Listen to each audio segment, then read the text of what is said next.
Bienvenue sur Top Invest, la chaîne des top d'investissement. Ici, on parle essentiellement d'entreprises de qualité.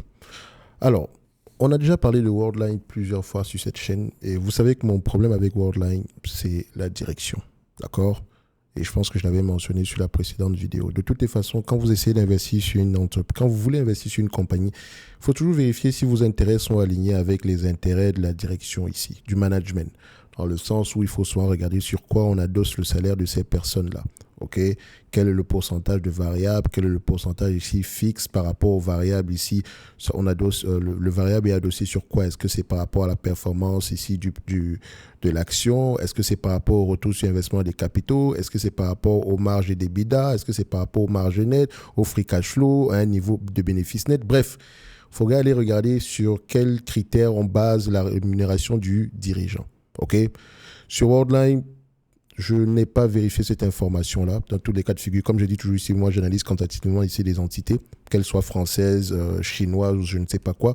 Mais je n'achète jamais une entreprise sans lire mes rapports financiers. OK?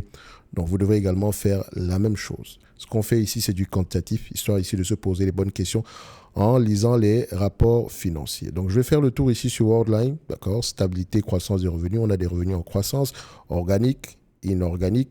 Allez vérifier. Donc je pense ici c'est un mix des deux. C'est bien d'avoir de la croissance. Est-ce qu'on arrive à maintenir des marges brutes? On a des marges brutes assez élevées, très intéressant. Est-ce qu'on a des marges EBITDA ici également qui vont dans le même sens? Plutôt, voilà. On va se dire que c'est plutôt correct parce que ça, c'est 2% en moins, donc ça va. C'est plutôt correct ici du point de vue marge EBITDA. Quand on compare ici les net income et les free cash flow, toujours comparer les deux. Remarquez qu'en termes de free cash flow, on perd de l'argent, moins 800 millions ici au mois de décembre 2023, si je ne me trompe pas. Et quand on prend en termes de free cash flow, en fait, on n'a pas perdu d'argent. Okay, ça, je pense que ça, c'est comment on appelle ça? C'est une dépréciation d'actifs ici. Donc, peut-être ici, c'est un goodwill on a déprécié ici un actif dans le bilan ici. Donc, peut-être que c'est un actif qui n'a plus la même valeur que précédemment mentionné. OK, donc c'est une charge non financière. OK. Donc, après ça, on va regarder la dette nette sur EBITDA ici. Vu que c'est une compagnie européenne, prenez la peine d'aller vérifier au niveau de la dette nette ici, quel est le pourcent. Est-ce que les loyers sont inclus ou pas du tout? Parce que ce qu'on va prendre ici, je ne peux pas savoir si c'est inclus ou pas du tout. D'accord? Donc, je les prends avec ce niveau de volume. Donc, c'est 2,3 fois les EBITDA. OK. Si les loyers sont inclus ici, voilà, on aura un chiffre bien plus bas que ça. Si les loyers ne sont pas inclus également ici, tant mieux. Dans tous les cas de figure, il faut qu'on soit un ratio inférieur à 5. OK? Et je rappelle qu'on ne paye pas la dette ici avec les EBITDA, avec les EBITDA, on paye la dette avec les free cash flow.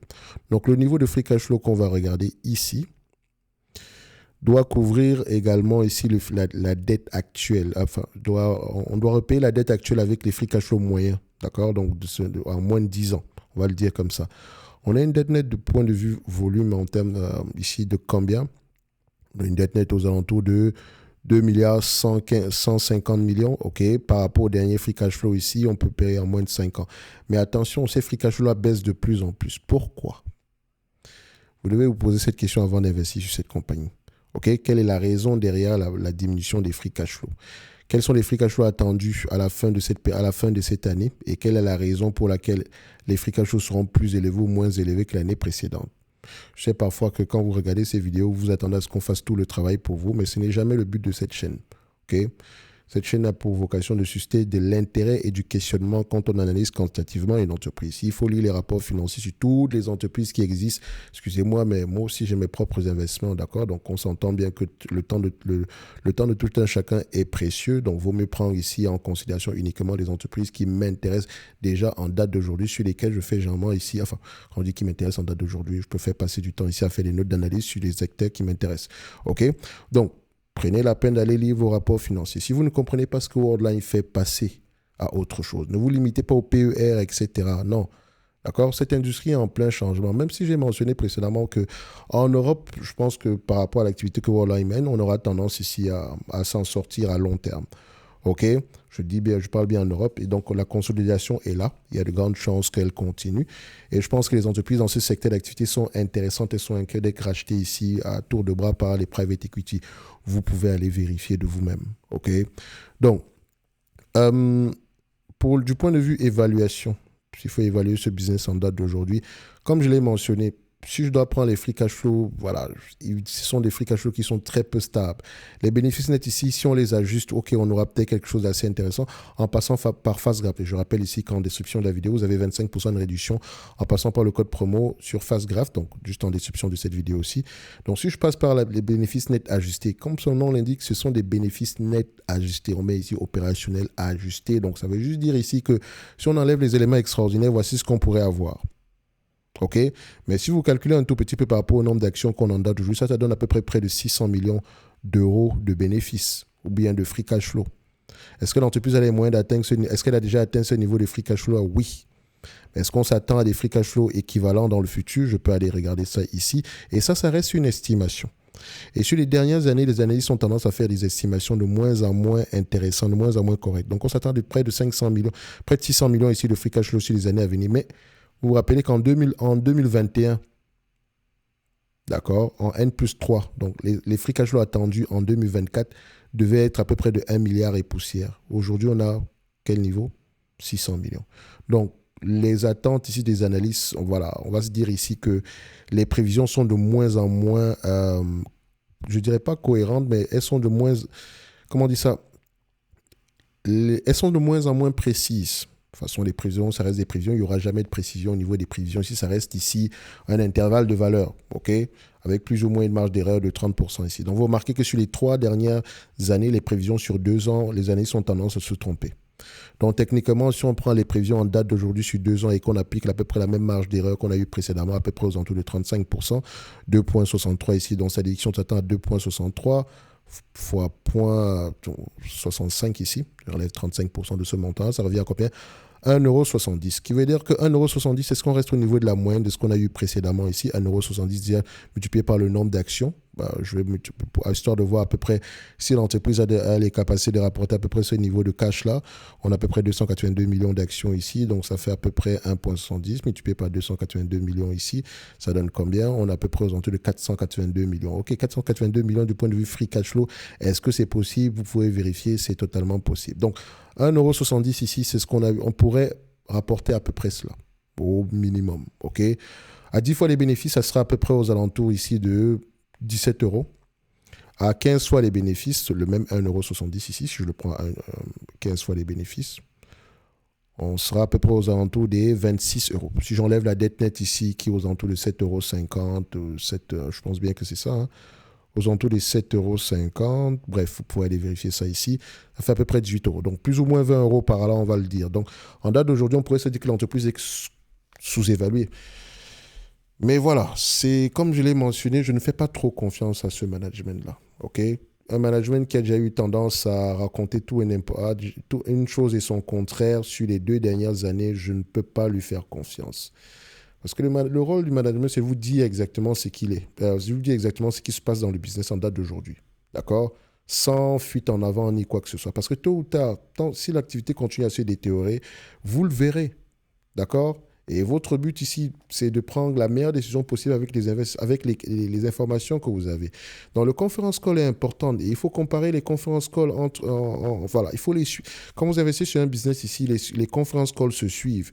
Donc, si je mentionne aujourd'hui que je m'attends à 1 milliard de dollars, 1 milliard d'euros dans 2 ans, et que finalement, le mois qui suit, le prochain conférence que je vous dis maintenant que non, je m'attends peut-être à 250 millions, je veux dire, la différence est quand même très élevée. 800 millions, je peux comprendre. 900 millions, je peux comprendre. Mais 250 millions, je ne dis pas que c'est ça qu'ils ont mentionné. Je vous donne juste ici c'est une image en fait.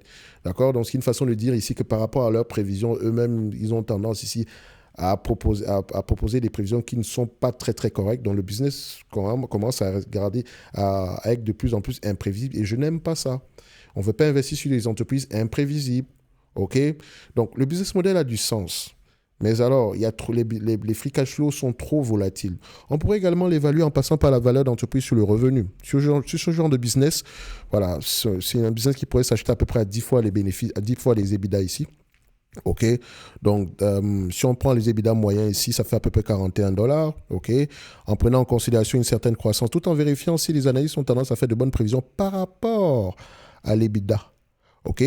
D'accord. On vérifie également l'évolution de ces tendances-là. On est de plus en plus, on est presque, voilà, les attentes n'ont pas trop changé depuis les 6 derniers mois. Et quand on regarde ici les EBITDA sur les 2 dernières années, nous avons à peu près quelque chose à l'entour de... Ils ont tendance à faire de bonnes prévisions ici. OK? Donc, on peut se dire que voilà, si on se base sur ça reste également ici une évaluation par les multiples. Vous pouvez l'évaluer par rapport au price to sales. Attention, quand je parle de price to sales, je parle toujours en filigrane. Ici, il faut comprendre valeur d'entreprise sur le revenu. Prenez toujours en considération, quand vous prenez en considération les multiples ici, enlevez toujours la dette. Après, vous faites ce que vous voulez. D'accord? Donc, moi, j'enlève toujours la dette. OK? Donc, ici, cette entreprise, si elle s'échange à 10 fois les bénéfices, le marché, 10 fois les EBITDA ici, prenant en considération une certaine croissance, ça fait 49 euros. Ça fait 49 euros, d'accord, 49 euros moins 7 dollars. Alors, on a une dette nette ici de 7 euros à peu près l'action. Excusez-moi si je quitte des euros au dollar ici. C'est une compagnie européenne, donc ici on parle en euros, ok. Donc on a à peu près 7,50 euros, 7,44 euros, 7,50 euros, c'est la même chose ici. Ok, on cherche pas précisément raison par rapport à l'EBITDA ici. On sera à peu près aux alentours des 42 euros par là. En étant très optimiste, d'accord, en étant très optimiste. Donc, vous voyez ici que si j'essaie d'être le plus pessimiste possible, je pourrais payer cette compagnie-ci aux alentours ici d'une vingtaine de dollars. OK? En dessous de 20 dollars, je vais dire comme ça. Si je suis optimiste, on pourrait aller aux alentours de 40 dollars par là. Mais tout va dépendre ici de l'exécution. De l'exécution. Analyser une compagnie, oui, on commence par les chiffres, mais il faut donner vie à ces chiffres-là, en commençant déjà par se poser la question de savoir comment est-ce qu'on a fait pour atteindre les chiffres précédents. OK? Et qu'est-ce qui pourrait nous faire penser qu'on pourrait atteindre, que les chiffres les chiffres futurs pourraient être au moins l'équivalent de ce qu'on a connu par le passé. Donc, c'est pour ça que moi, j'aime jamais acheter une compagnie pour moins que ce qu'elle ne vaut déjà en date d'aujourd'hui.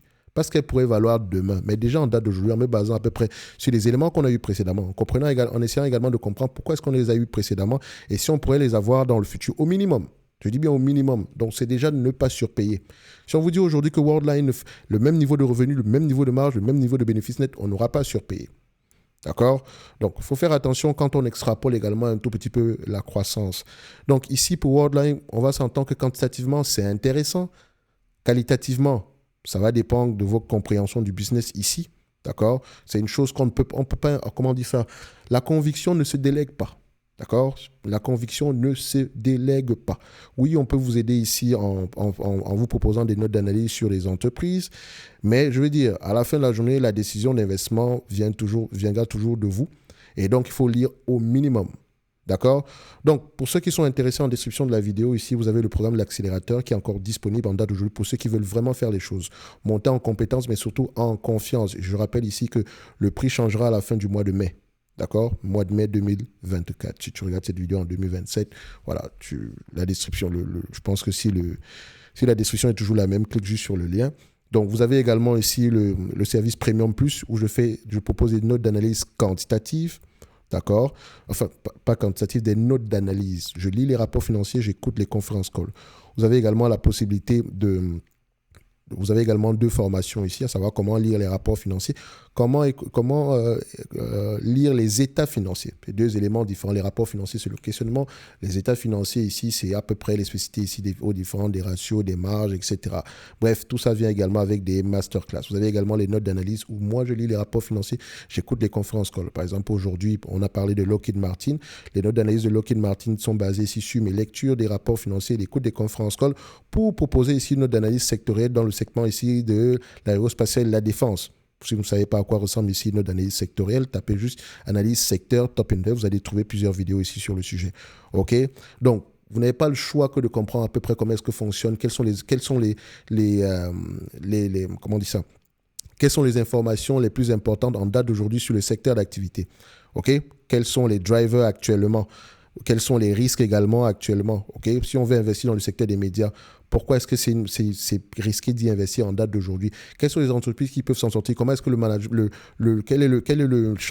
quel changement a lieu présentement dans ce secteur d'activité-là? Donc, on ne va pas juste en prenant Disney, on reste sur Disney sans prendre en considération le secteur d'activité. C'est important. C'est important. Soit vous allez le découvrir, soit vous le découvrez maintenant ou vous allez le découvrir plus tard. Donc, en tout cas, comme je dis toujours ici, le plus tôt serait le mieux. OK? Donc, tout ça en description de la vidéo. D'accord? Vous avez également un discount ici de 50% si je ne me trompe pas sur ce Premium Plus là. OK? Donc, si on revient ici à Worldline, comme je l'ai mentionné, ne vous précipitez pas sur Worldline. D'accord? c'est très très bien, mais est-ce que vous comprenez le business et essayez de voir si les intérêts du management sont alignés avec les vôtres. Un management ici qui a des intérêts alignés avec les miens, j'aimerais voir des informations comme le retour sur capitaux investis, donc disons le ROIC, d'accord, intéressant, au-dessus de 10%. J'aimerais, en tant que critère de rémunération, c'est ce que je veux voir. Je veux également voir ici un benchmark par rapport au free cash flow. OK? Et je ne veux aucunement voir ici un management ici qui a un salaire adossé par rapport à la croissance du revenu. Ça ne m'intéresse pas. Je veux la croissance des bénéfices nets parce que je sais qu'on peut faire croître les revenus ici sans faire croître les bénéfices nets. Croissance des bénéfices nets, maintien des marges, retour sur capitaux investis cohérent, intéressant, d'accord, à des niveaux assez corrects. Bref, peut-être qu'on va faire ce travail-là pour Worldline un jour, mais comme je l'ai mentionné ici, vous pouvez déjà commencer par là, vous avez l'information. Maintenant, à vous de prendre la décision qui s'impose. Lisez vos rapports financiers, c'est important. D'accord? Si vous ne voulez pas lire vos rapports financiers, ne faites pas du stock picking. Et si vous faites du stock picking sans lire vos rapports financiers, c'est à vos risques et périls. D'accord? Et si vous n'avez pas le temps de lire les rapports financiers, d'écouter des conférences calls, vous allez acheter un ETF. Il n'y a pas de honte à ça. Vous ferez toujours mieux que 95% des opérateurs des opérateurs de marché, on va le dire comme ça. La lecture des rapports financiers libère, je ne le dirai jamais assez. C'est important, c'est important, c'est important. OK? Vous n'avez pas le temps, achetez un ETF. Personne ne vous force à faire du stock picking. D'accord? Ne faites pas du stock picking si vous n'avez pas les compétences nécessaires. Et si vous n'avez pas les compétences nécessaires, soit vous lisez soit vous vous documentez en lisant des livres, ou vous prenez une formation ici, d'accord? Et une bonne formation, je rappelle bien. Et je préfère même un accompagnement. Je vous l'ai dit ici, dans l'accélérateur, c'est un accompagnement, c'est pas une formation. Donc, ça dit qu'on a un suivi ici hebdomadaire. Imaginez ici que ça vous prend 3 ans ici pour à peu près comprendre comment fonctionne ici, comment savoir faire du stock picking ici. Vous savez qu'on sera avec vous pendant ces 3 années-là, d'accord? On va vous aider à monter en compétence, mais surtout en confiance parce que vous devez faire les choses de vous-même à la fin. C'est ça qui est important, ok? Ça ne veut pas dire que vous n'allez jamais faire d'erreur. Mais le plus important ici, c'est de savoir où est-ce qu'on a fait l'erreur, pourquoi est-ce qu'on a fait cette erreur-là et de se remettre en question, d'accord? C'est très, très important. Dans tous les cas de figure, vous n'avez pas besoin de 400 000 actions sur 10 actions ici. Si vous avez un taux de réussite ici de 50%, le reste ici, il y a de grandes chances ici que vous fassiez de bonnes performances à long terme, ok? Donc, bref, c'est fini avec tout ce long monologue-là. Dans tous les cas de figure, comme je mentionne ici, Worldline, si vous l'avez aux alentours ici, en dessous, une quarantaine d'euros, je dirais, c'est possible de revenir à ce niveau-là. Si vous l'avez en dessous de 30 euros également ici, c'est également possible de revenir à ce niveau-là. Et voilà, si vous voulez l'acheter en date d'aujourd'hui, je veux dire, pour moi, je ne mettrai pas une grosse partie de mon portefeuille sur Worldline tant qu'on a des dirigeants actuels. Et ne me suivez pas, parce que je ne compte pas investir sur Worldline dans tous les cas de figure. Mais quantitativement, ça peut être intéressant. D'accord? Quantitativement, ça peut être intéressant, comme d'ailleurs, ça fait 2 ans que c'est intéressant quantitativement. Mais le management, qu'est-ce qu'ils font avec le cash? Est-ce qu'ils remboursent la dette? Est-ce qu'ils rachètent des actions? C'est ça qui m'intéresse. D'abord, remboursement de la dette, rachat d'actions. Deuxièmement, le dividende ici prendra soin de lui-même tant que les bénéfices restent assez à ce niveau. Bref, on se donne rendez-vous sur la prochaine vidéo. Et d'ici là, portez-vous bien. Merci.